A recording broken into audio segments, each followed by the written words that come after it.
செம்மையா இருந்துச்சு bro. Match வந்து செம்மையா தரமா இருந்துச்சு. ஆர்சிபி வந்து தோத்ததுல எனக்கு ரொம்ப சந்தோஷம். நான் சிஎஸ்கே ஜெயிக்கிறத விட ஆர்சிபி தோக்கிறத பார்த்து சந்தோஷப்படுறேன். என்ன என்ன ஃபேன்ஸ் ப்ரோ அங்கெல்லாம் ரொம்பவே இரிட்டேட்டிங் ஃபேன்ஸ்னா ஆர்சிபி ஃபேன்ஸ் தான். எம்ஐ ஃபேன்ஸ் 5 கப் அடிச்சிருக்காங்க. 5 கப் அடிச்சா வாய் பேசலாம். கேகேஆர் கூட 2 கப் அடிச்சிருக்காங்க. அவங்க வாய் பேசுறாங்களா? ஒரு கப்பு கூட அடிக்காம இப்போ ஏதோ பொட்டச்சிங்க வந்து ஒரு கப் அடிச்சிருக்காங்களா? அவங்க பின்னாடி போய் இவங்க ஏறி உட்காந்துக்கிறாங்க. இவங்க எல்லாம் ஆண்மை இல்லை என்றால் ஆஸ்பத்திரி சொல்லிருக்காங்க. போங்க. தல நீ சொல்றதெல்லாம் கரெக்டு தான் தல. ஆர்சிபி கப் அடிக்கல தல. ஆனால் நாங்கள் உங்களை மாரி இல்லையா தல, காசு குத்து விளையாடலையா நாங்கள் எப்பவுமே நேர்மையாக தான் விளையாடுவோம். உங்களை ராஜஸ்தான்லாம் இந்த ஐபிஎல்லே மேட்ச்லேயே சேர்த்துருக்கக்கூடாது.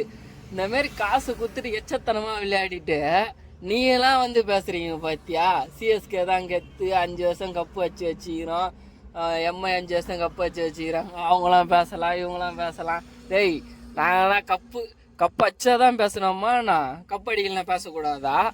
நீ 5 வருஷம் கப்பு வச்சுக்கிறீங்க. அதை எவ்வளோ காசு கொடுத்து வச்சிங்கன்னே தெரியல.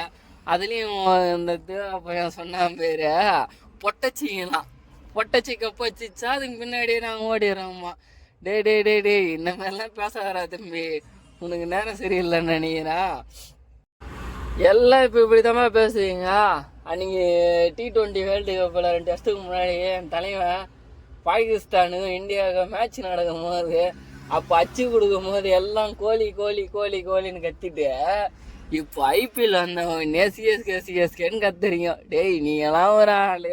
இதில் வேற பொட்டை பசங்கன்னா ஹாஸ்பிட்டலுக்கு போவாடா ஆண்மல்லனா அப்படின்ற. டேய், நீலாம் ஏன்டா பேசுகிற? நீ முதல்ல ஃபஸ்ட்டு ஹாஸ்பிட்டலுக்கு போடா. கோலியை பற்றி எவனுமே பேச முடியாது. ஆர்சிபி டீமு உண்மையாக விளையாடுற டீமு. உங்களை மாரி காசு குத்தா விளையாடிங்க நடக்கிறானாங்க. டேய், நீ